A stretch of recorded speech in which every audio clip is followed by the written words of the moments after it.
Hello, everyone. Today, hello, Buster. I'm going to talk to you about narrative and we're going to apply it to our study of British national cinema because it is one of our key study areas for that topic.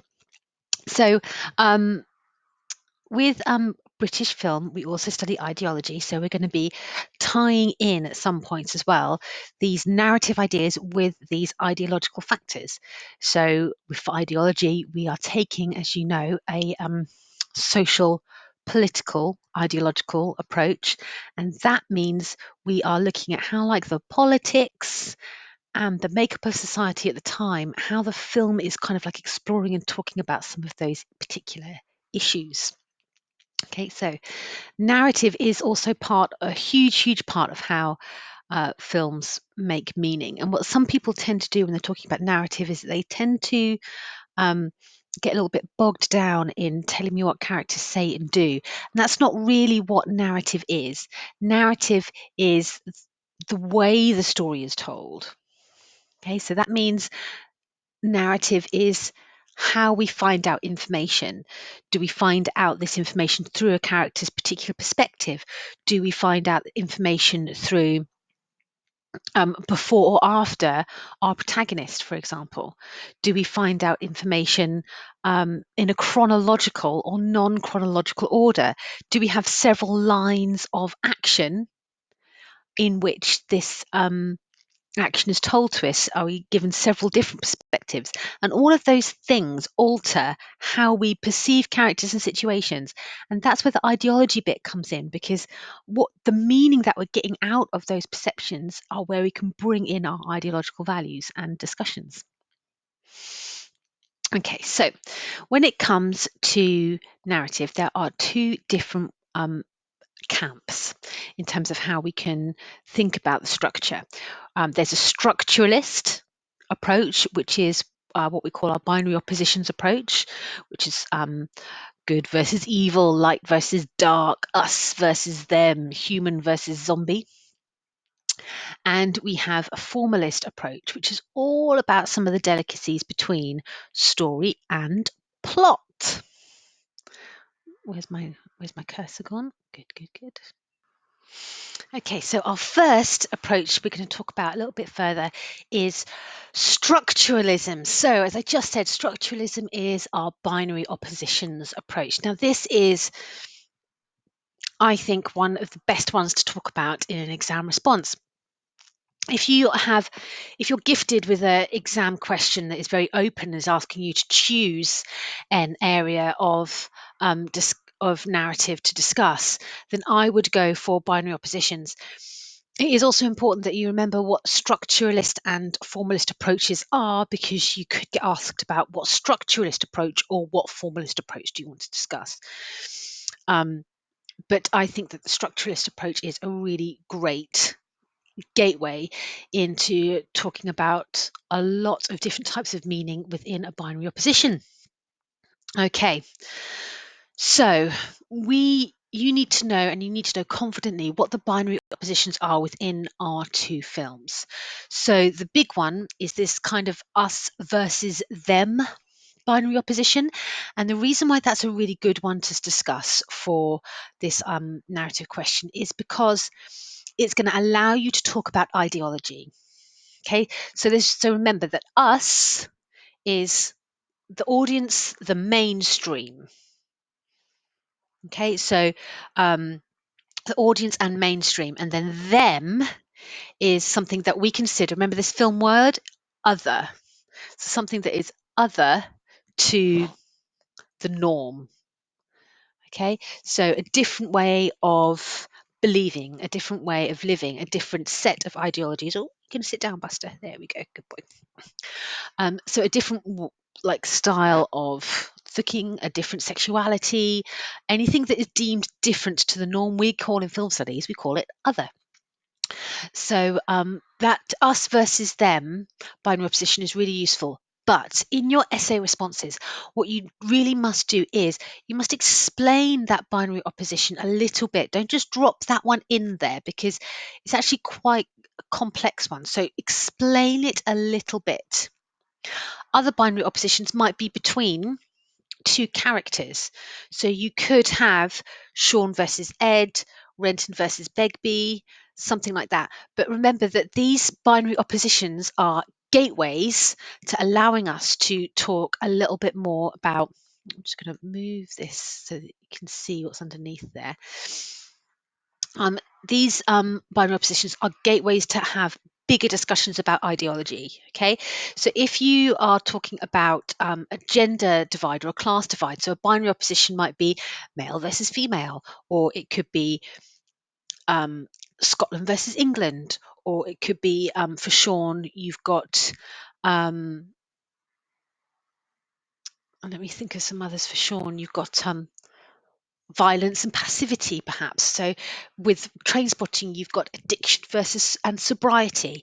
So there are lots of different binary oppositions within the films that we've studied. There are a few that cross over, which could make for a really nice essay and allow you to compare a little bit. But you need to have a strong understanding of what these binary oppositions are.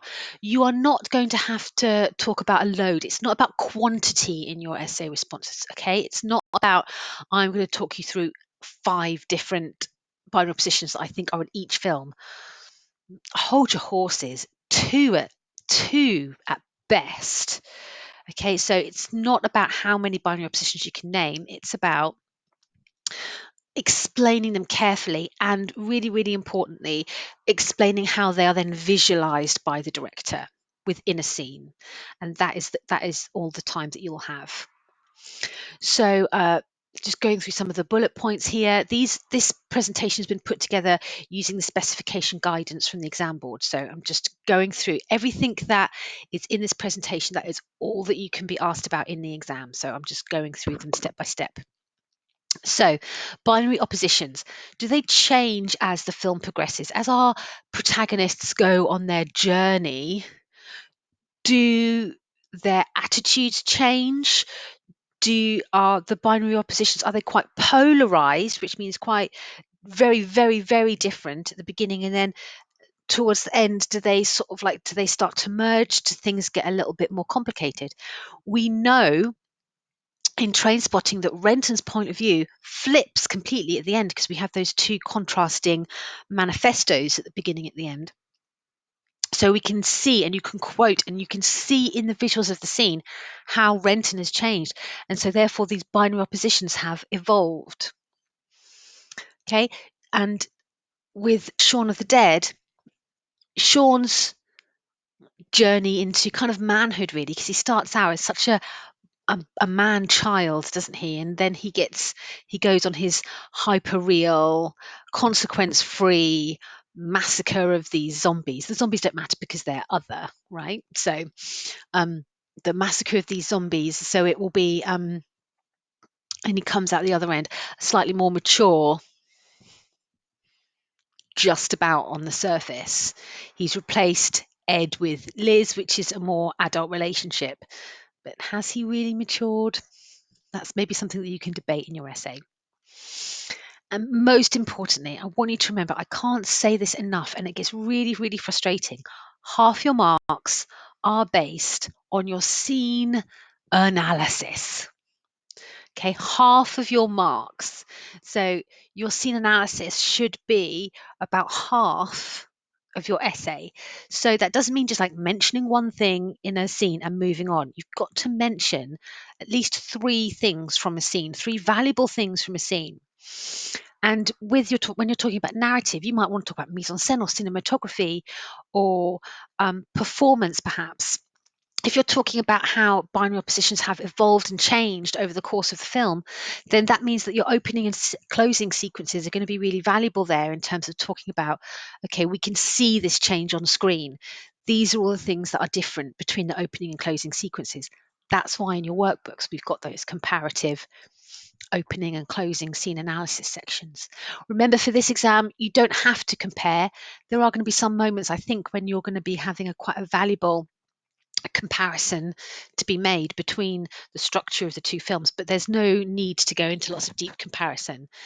With this exam as well, you could get asked specifically about the opening or the closing sequence of your film, because it's a narrative question, and because when we're studying opening and closing sequences, we're looking at equilibriums and new equilibriums, and then you can be talking about the ideology of the new equilibrium and what the message is of the new equilibrium. That's going to give you lots and lots and lots of things to talk about.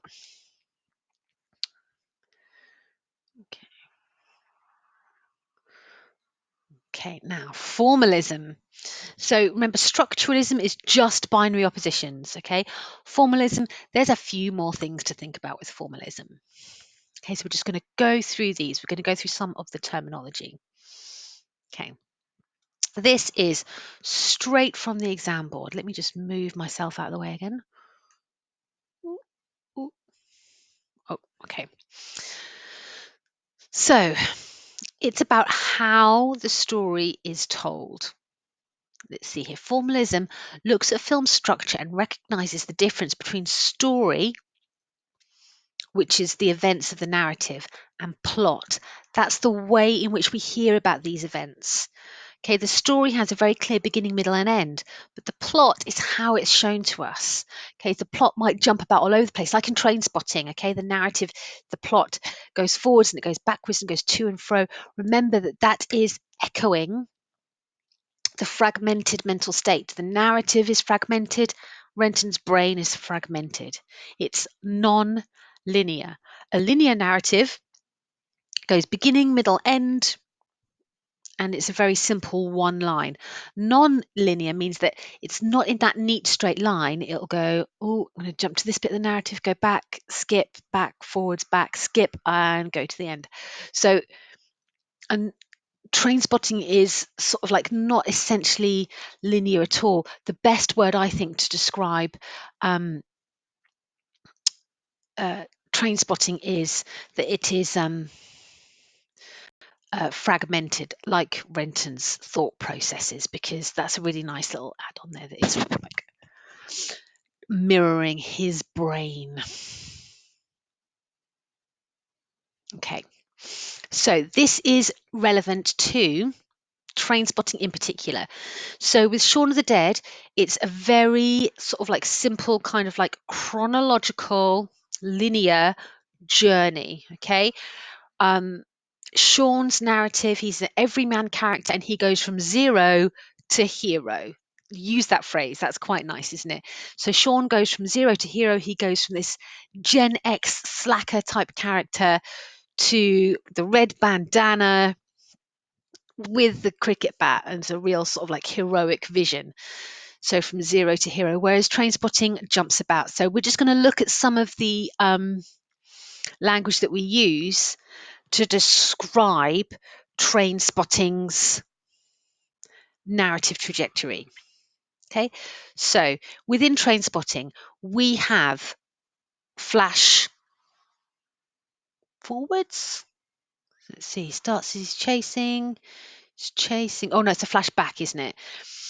So we have that key moment where Renton runs into the car, he puts his hands down on the bonnet and he laughs at us, okay, at the audience.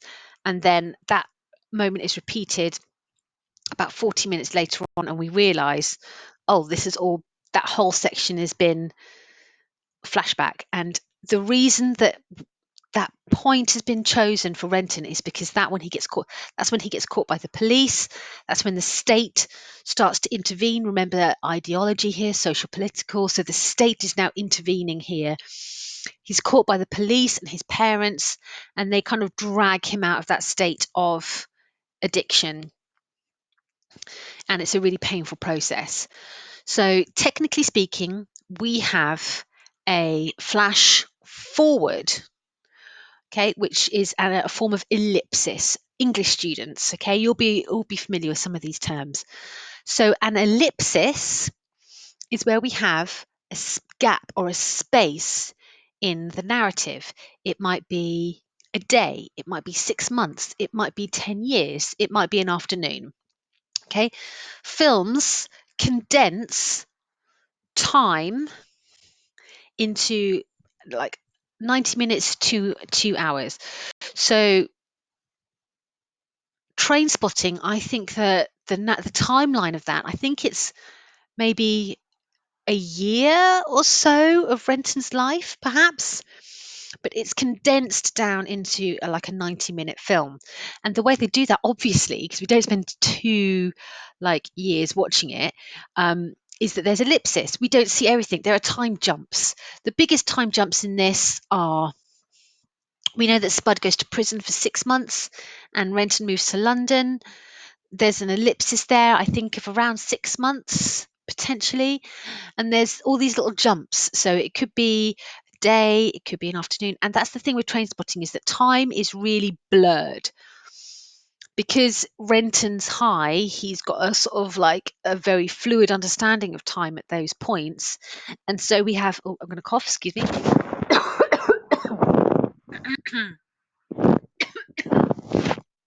Yep, I think that's it. So he has a really sort of fuzzy understanding of it. So we have this ellipsis within the narrative, these time jumps. Okay, so a flash forward is technically called a pro, because pro is forward motion, a prolipsis, and then for a flashback, it's called an analipsis because it's moving backwards. So anal to the back. That means it's a flashback, and flash forward is a prolipsis.